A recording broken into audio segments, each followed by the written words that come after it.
Hello, my name's Peter Willington and welcome to the second episode of InRetroSpect, a special series of Tomb Raider focused internet radio shows here on InRetroSpectPodcast.com.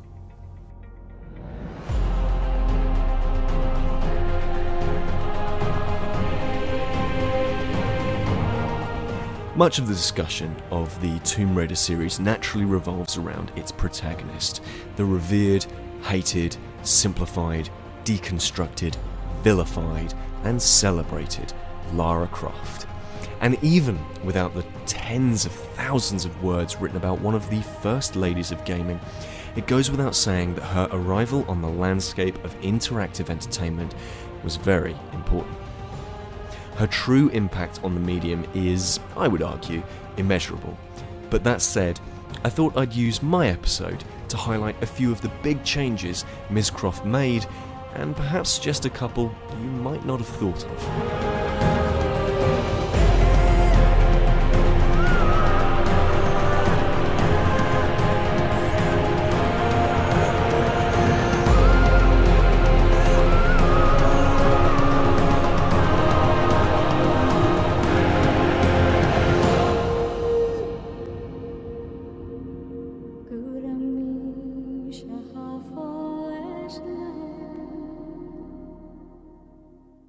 We should probably get the one that is most obvious and most erotic out of the way first, namely sex in games.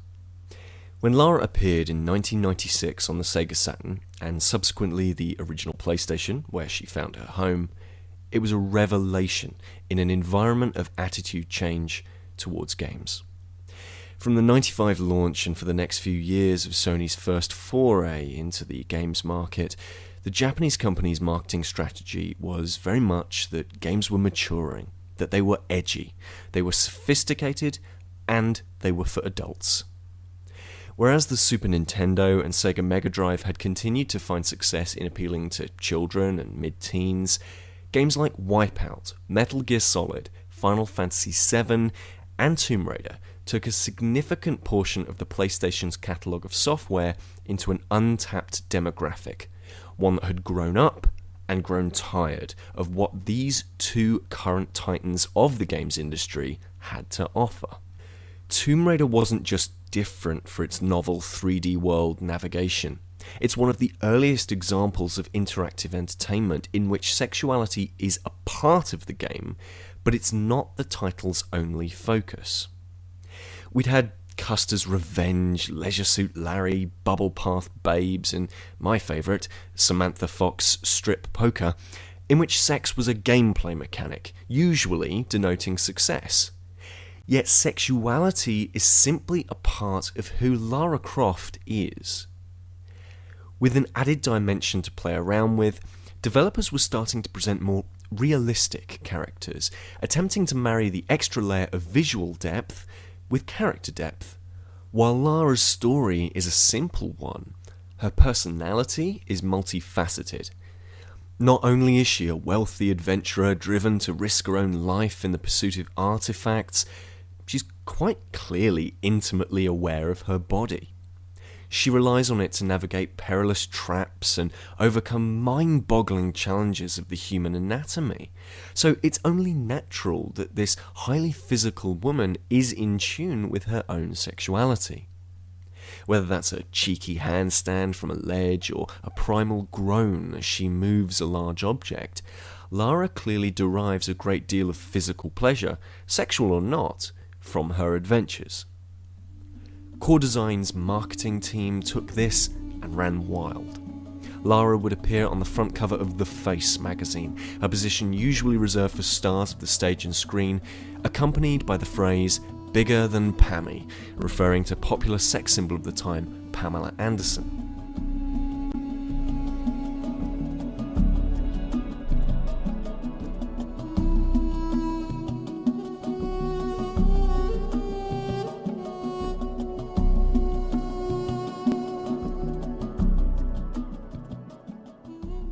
She would adorn other publications too, striking poses highlighting her legs, cleavage and backside.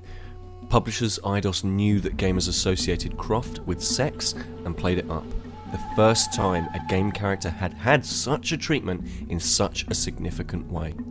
Though we can very easily sneer at Eidos' treatment of the character in hindsight, it's imperative that we bear in mind that in pushing this element of her character, the now Square Enix-owned franchise started to move this issue to the front and centre of games discussion, while in the past, this simply hadn't been an issue gamers had had to come to terms with. This topic caught so much attention that even non-gamer scholars would weigh in on the debate, among them noted feminist critic Germaine Greer, who labelled Lara an embodiment of male fantasies. While I disagree on the wording of this point of hers, it's interesting to note that the character also raised the issue of exactly who it is that is presenting us this art form that we love. Men dominate the global games industry in both creation and consumption. The depiction of women is surely skewed within such a masculine environment. Lara therefore may not be a good representation of sexuality in games, but she is a fantastic representation of sexuality in games, standing as a visual reminder of how unsophisticated our approach to the subject still is.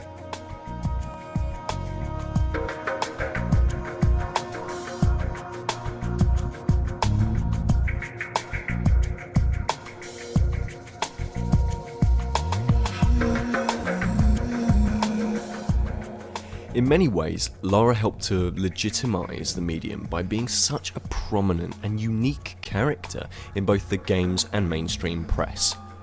Eidos hired specific models to play the role of Lara at events. They continued her story across titles, exploring her past as well as her present, and they licensed out the IP to create a couple of Hollywood movies starring Angelina Jolie. When interviewed on the subject, Jolie noted that the role was a quote-unquote big responsibility, that fans had certain expectations of who Lara was, and she would need to research these to accurately present the character. That a world-famous actress felt the subtleties of a character in a video game were important was part of a big step forward for the medium, highlighting to the world that the collection of polygons on screen were no longer necessarily wholly interchangeable avatars with which to determine success within win and loss criteria. They could have backstory that affected their portrayal in alternative formats. They could have nuances that mattered to the audience that had made them popular. Again, depth of character had been done before in games, but that depth had rarely been so prominent in the public eye. And it's clear why this is significant to the medium. A major factor in any form's success is its perceived legitimacy amongst the general public. When cinema was fledgling, unable to muster much more than a few minutes of black and white images accompanied by a honky-tonk piano, it was seen as a diversion at best, unable to stand next to legitimate art forms such as literature or theatre. When comics were starting out, they were funny pages, serialized strips about trifles. No one expected something as rich or as complex as a Watchmen to emerge when the format could do little more at the time than Garfield. In making Lara's character matter, core design had a hand in furthering the progression of video games becoming accepted as a discipline that can effectively transmit to its audience meaning and motivation behind a digital actor's actions. Lara being a multifaceted female character is therefore a key moment in games that we'll hopefully look back on and point to as one of several factors in interactive entertainment's widespread acceptance.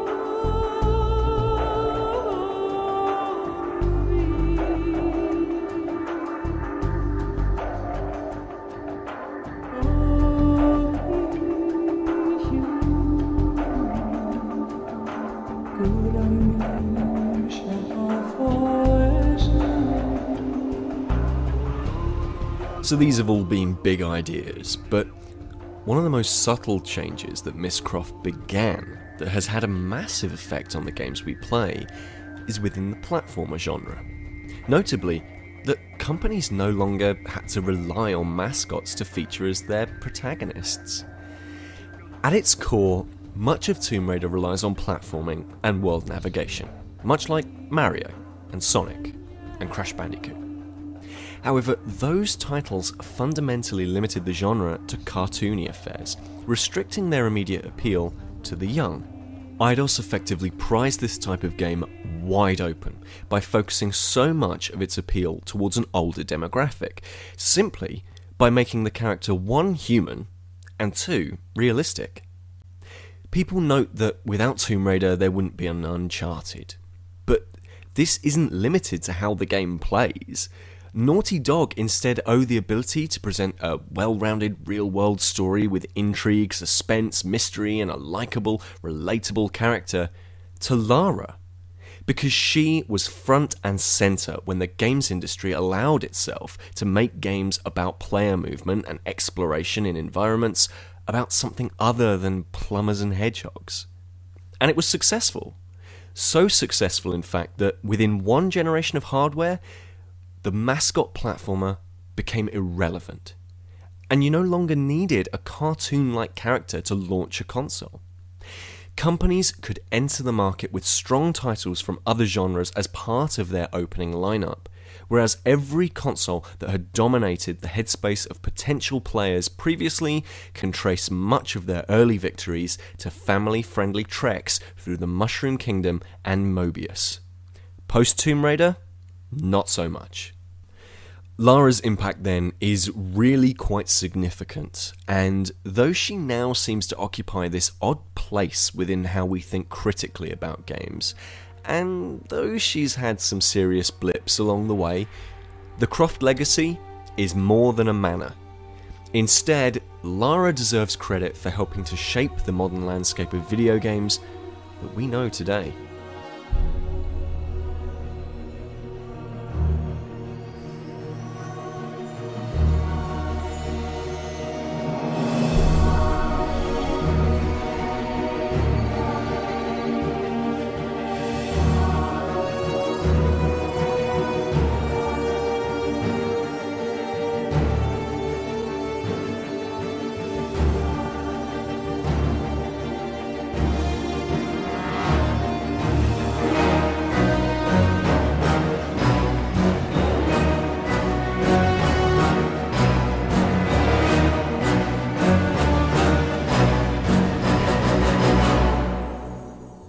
That's all from me this week. Make sure you're following the InRetroSpect Gremlin on twitter.com/InRetroSpect. Plus, you can find out what I'm up to on twitter.com/000. If you like what you've listened to, then do us a favour, won't you, and leave us a review and rating on iTunes. It tells people what you think about the show, helps us get our work out to others, and Apple secretly pays us £1,000 for each one we get, keeping me and the rest of the team in fine furs and video games for life.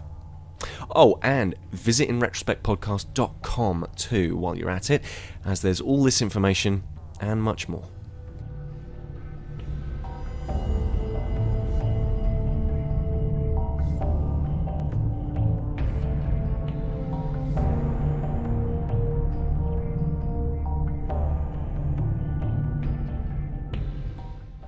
Next week on InRetroSpect. Imagine a piece of string or thread. The start is where you begin the level, the end is where you finish it. If this was an actual path, it would be pretty simple, and if it was a narrative, it would be pretty monotonous. To make a good story, we'd have to put a few twists in it, some turning points, a few highs and lows, all building to a climax, making sure that it isn't too knotted. The shape we would be left with would be similar to a map of a good Tomb Raider level, in which highs and lows become platforms and pools. Twists in a story would become actual physical twists, and a climax would be the opening of a door or passage to the next level. I've never really needed a story to be imposed when playing these games, as the levels themselves tell me all I need to know. Strider enters the Tomb Raider labyrinth and inspired by the latest trailer for the next chapter in the Tomb Raider saga, he examines the significance of turning points in the series, only on In Retrospect.